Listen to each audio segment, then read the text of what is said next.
any time pretty much between 1938 and 1940. Now we will see the full display of the Blenheim at 3 o'clock, and I'm going to keep my information and my notes for then and fill you in a bit of the history as the Blenheim actually makes its display just then. But ladies and gentlemen, from your right, the Bristol Blenheim.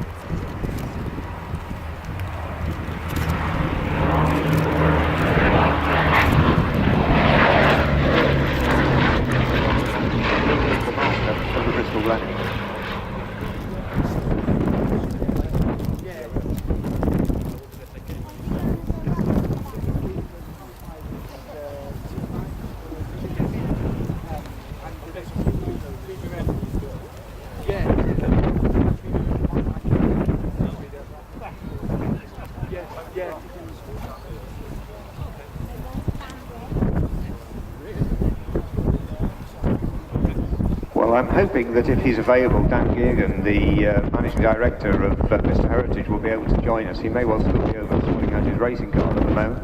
If he is in the vicinity, Dan, if you'd like to join us over by the tail of the Fokker triplane, I'd love to have your thoughts on the site of this.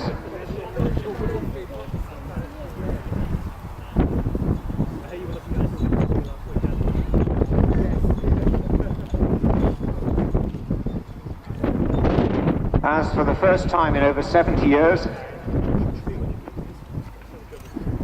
a Blenheim is back at Bicester.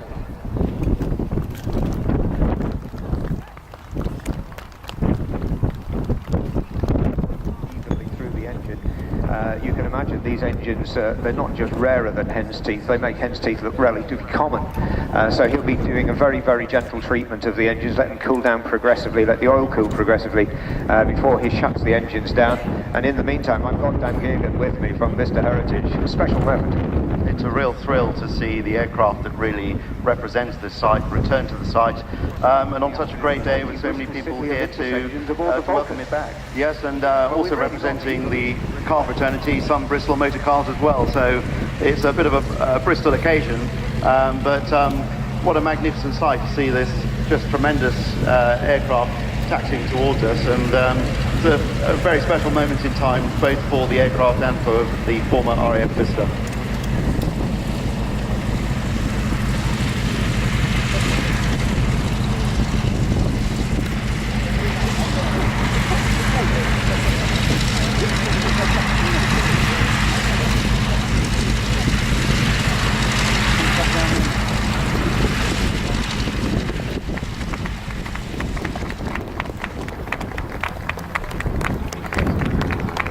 The Blenheim is back.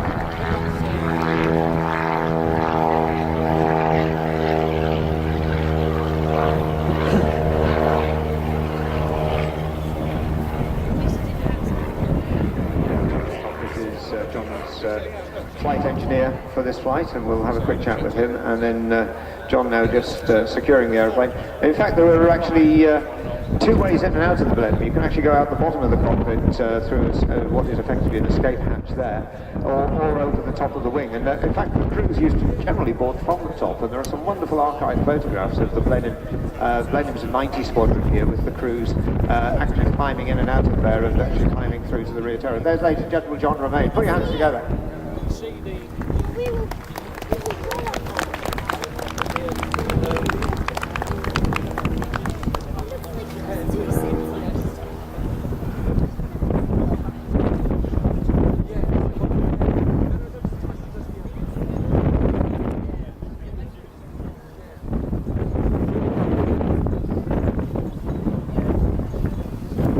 I'm hoping that the range of the radio mics are going to let me get to Bill Kelly and John Romain. Bill's putting the various covers on the aeroplane. John, it was a disappointment, I know, not to come yesterday, but thunderstorms midway between Duxford and Bicester meant we've delayed the moment of history for a day, but it's worth it. Yeah, it is. It's great to see it here. We had a bad day yesterday. Duxford was just sodden all day. I mean, we had 300-foot drizzle, heavy rain, a mixture of wind and rain. There was just no way we could get here, which was a great shame. But today's a much better day, and here she is. What's it feel like to you as you land back on this wonderful 1930s grass airfield? It's pretty amazing actually, especially seeing these hangars, because so many of the pictures that we see of Blenheims being trained, you know, in the training processes here, you always look at those hangars. And it was only the other day I was looking through all the records, and the number of Mark 1s that flew from here was quite considerable. So yeah, it's great to have one back here. And I'm sure there's going to be a well-earned lunch in a moment. I'm going to introduce you to Duncan, to Dan, Duncan Wiltshire from Flywheel event. Duncan, your thoughts when you saw this arrive? This is really what you set out to do, isn't it? No question, Stephen. The whole event is actually built around this aircraft. This is the aircraft that was based at this venue, and the whole of Flywheel is encapsulated in what we're looking at here. Now, standing very modestly, I can see on the edge of the VIP area, is Sir George White of the Bristol, grandson of the founder of the Bristol and Colonial Aeroplane Company. Sir George, please come out and join us. This is a special moment.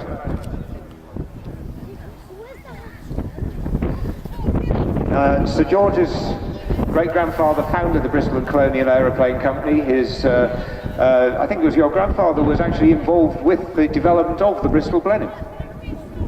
Yes, my grandfather was involved not only with the building of the Bristol Scout, which we saw yesterday and which is behind us there, but he continued right through actually to the building of the engines, which were Bristol rather than Bristol City, I have to say, for the Vulcan, which we'll see this evening. An extraordinary career. But it really is very emotional to see this aeroplane here today and to hear the sound of the engines, which are stunning. And just typically Bristol quality, the whole thing is just as it should be, and beautifully flown too. So there we are. Pulling up into the vertical, a vertical roll, and then lets the speed decay to a walking pace for a stall turn. Pulling out now, vertical dive, again reaching 260 miles an hour, and this is a 6G pull into the loop. That means the 12-stone pilot briefly weighs 72 stone in the cockpit. Loop starts at 260 miles an hour, reduces to about 100 miles an hour over the top. He releases the stick pressure very slightly to unload the wing, and then on the downline rolls onto what's called the 45-degree axis for a 360-degree roll, and then a wing over to bring him back round from left to right. Wing over, very useful, letting him keep the speed up, in fact building the speed, building the energy with the aircraft, even with 400 horsepower. This is an energy management exercise. Pulling up into a loop now. Has he got enough energy to pull into the loop and then have energy to manage a roll at the top?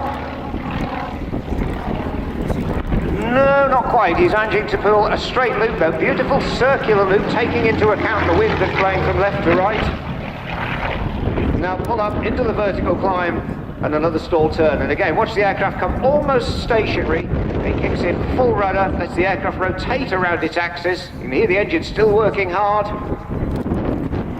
And then regaining the speed in the dive.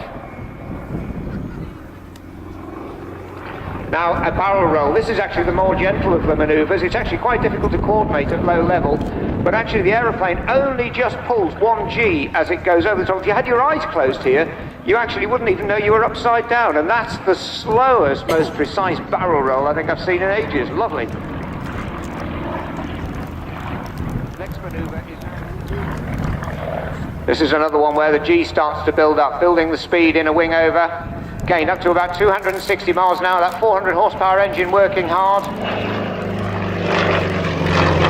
High speed wing over. Good chance here to get a great photograph of what's called the top side of the aeroplane as he flies round the axis.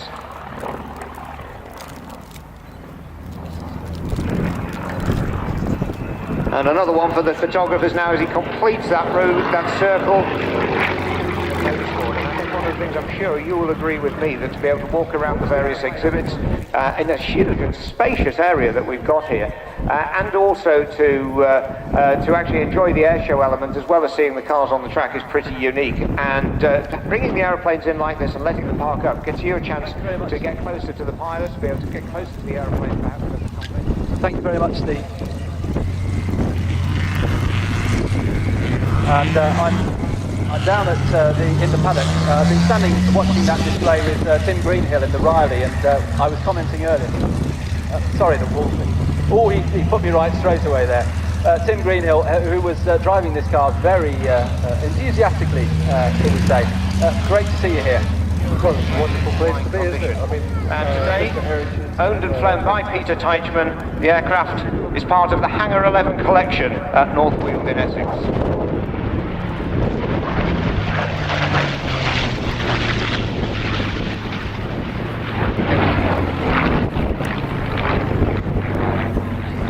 If you're local to the Bicester area, you might actually have seen Peter Teichmann on several occasions, because Peter, during these, gives you a slightly different angle as he pulls the aeroplane up into another very, very nicely balanced barrel roll.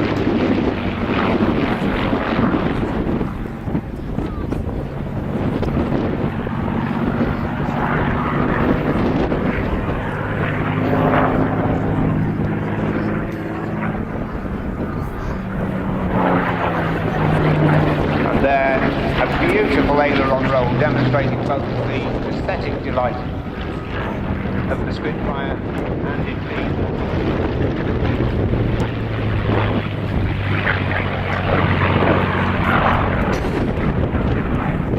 and that is about the biggest barrel roll you can do. You can only do that sort of barrel roll if you've got 1700 horsepower in your left hand on the throttle.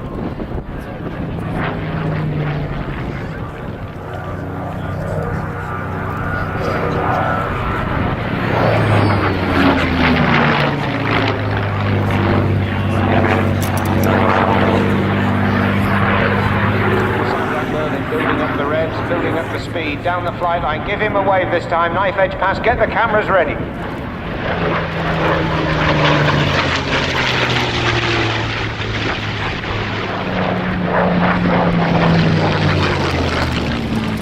And there you can see the difference in speed between the two aeroplanes. As the Spitfire touches the turf there, little hop and the skip off the very bouncy undercarriage on the Spit, tail safely down, should be abused, and using it all fell to bits, the engine. But it's a great, it's an honour to have built a replica of the car, and it's great to have it being competitive. It did 107 miles an hour at Goodwood a couple of years ago, so it's not slow.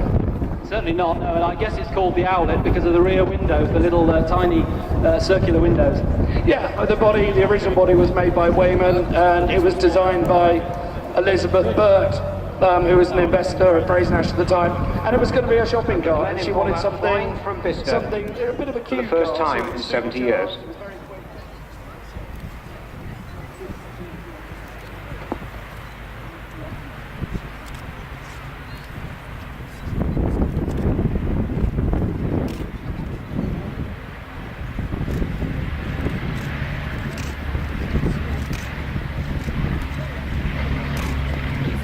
Running from left to right. Ladies and gentlemen, the Bristol Blenheim. It's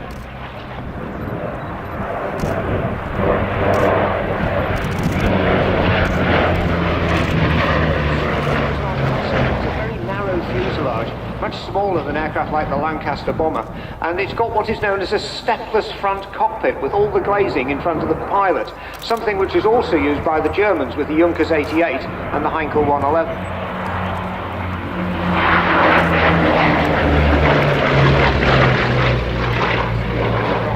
And to think that just 5 years later, the very first Avro Lancasters were flying. We had aircraft with the performance of the Spitfire, the Hurricane, and even twin-engined aeroplanes such as the Beaufort and Beaufighter.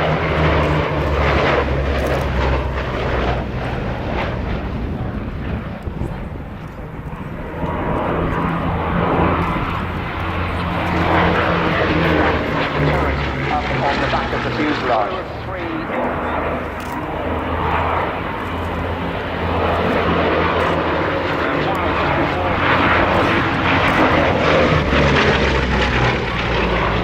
This particular aircraft was first restored to airworthy condition in 1987 by the Aircraft Restoration Company, headed by John Romaine, and at that time a man who probably was quite well known by some in the motorsport circles, Graham Warner, who ran the checkered flag Formula One team. The aircraft sadly though was badly damaged in an accident. It was rebuilt again, only to have another accident in 2003, which even more heavily damaged the airframe. And when the restoration was 6739, and that's the serial and the squadron markings that the aircraft carries today. Which actually carries 4 303 caliber machine guns. Of course, copied with the Bristol later, the GTI version of this later was, of course, the Bristol Beaufighter. And of course, we were privileged earlier to talk to one of our veterans who had actually flown both of these aircraft during the Second World War. And it was delightful earlier on today to see not one but 4 such veterans of both ground operations here at Bicester and flight crews who'd actually been involved with these aircraft. And a true privilege to see them. Now, get your cameras ready. This is our final class. The aircraft will not land again. It's on its way back to Duxford, which is its base over in Cambridgeshire. So if you're not taking a photo, give John Romain a wave. He's sitting in that big greenhouse at the front. He's going to be able to see you.